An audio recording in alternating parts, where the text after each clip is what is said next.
We're headed south. 25 miles of sailing with a small rolling swell and enough breeze to pull us merrily along.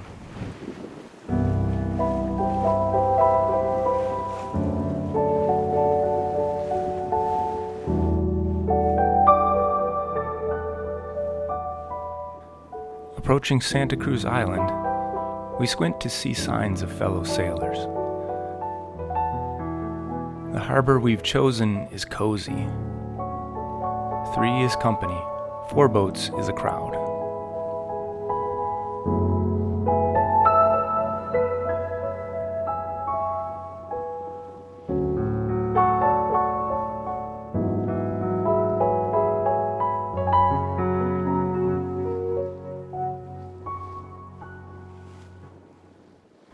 Early in the morning, our boat neighbors sail away, and we have the harbor to ourselves.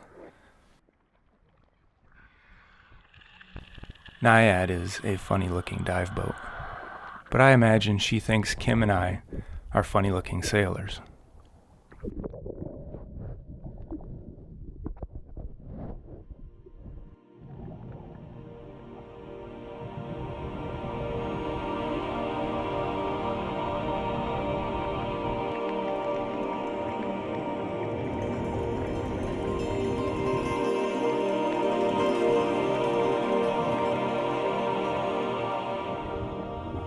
The rock wall of our protective cove is decorated with an array of starfish, lavender urchins, shy scallops,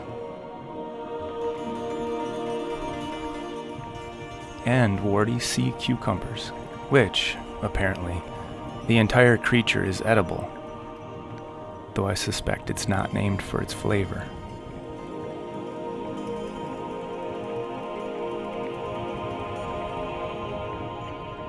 All these animals, and the seductive Spanish shawl nudibranch too, exist in a realm that's hard to relate to. They are just so different. Unlike a fish or a seal, you can't look them in the eye or expect much of an interaction with them. But that doesn't stop us from trying.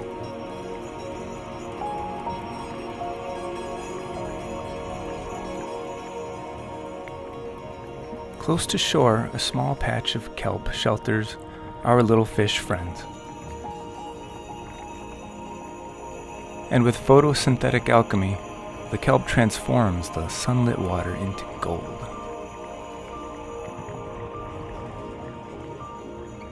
We gently explore around and through the kelp, swaying with the currents,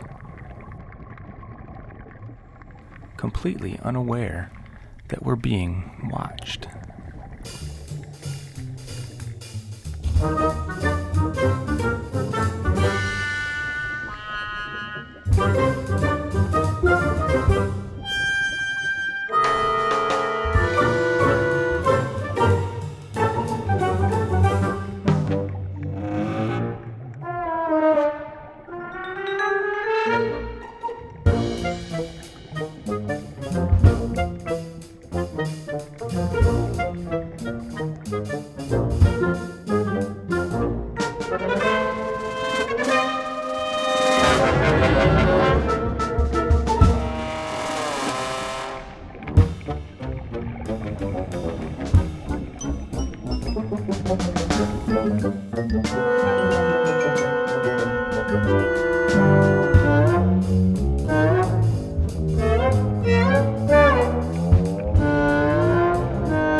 Much too soon, my air tank ran dry.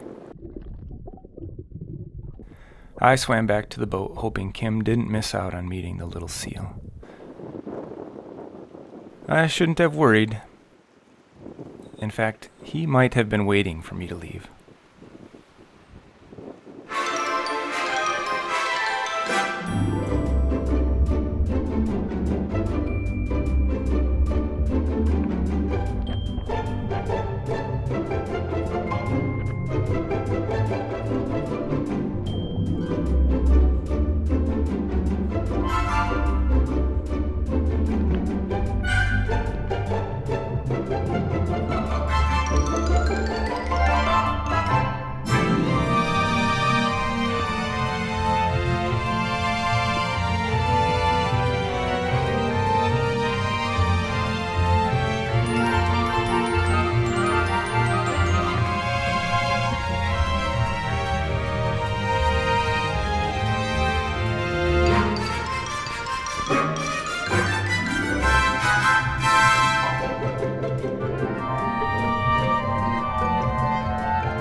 I'm on the deck of the boat watching the two of them chase each other around.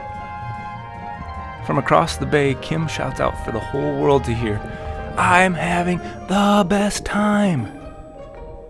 Clearly you are, Kim.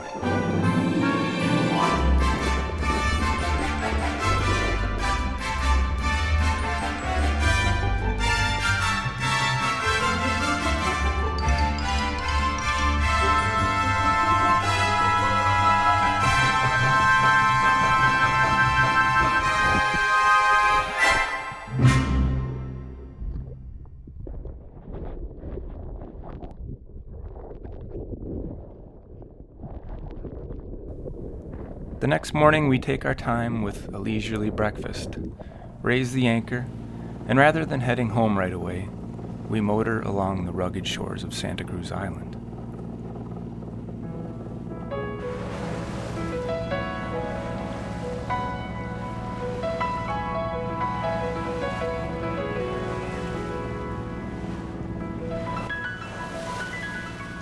The steep northern coastline is made up of fragmented volcanic rock that drops quickly into the ocean depths.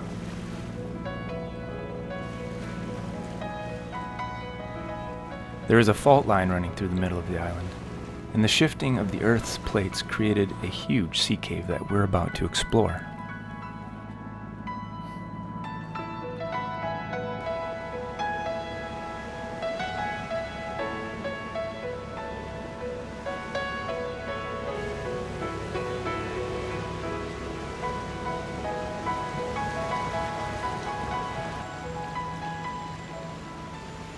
Multicolored limestone, carpets of lichen, and a sprinkling of salt on the walls give Painted Cave its name.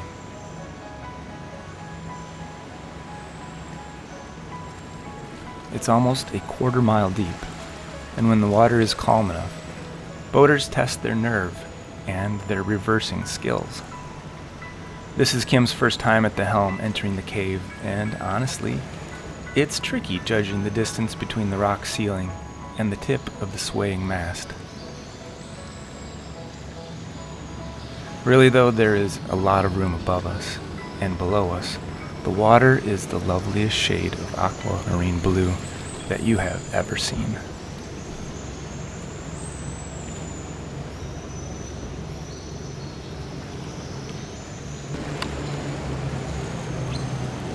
Good job.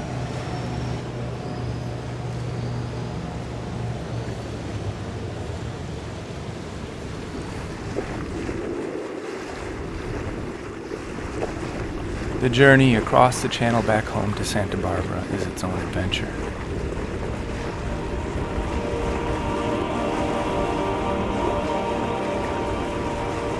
We interrupt several pods of dolphin chasing schools of fish, but they seem happy to see us. Their cheerful squeaks and whistles are just loud enough to break the water's surface for us to hear. Kim whistles too.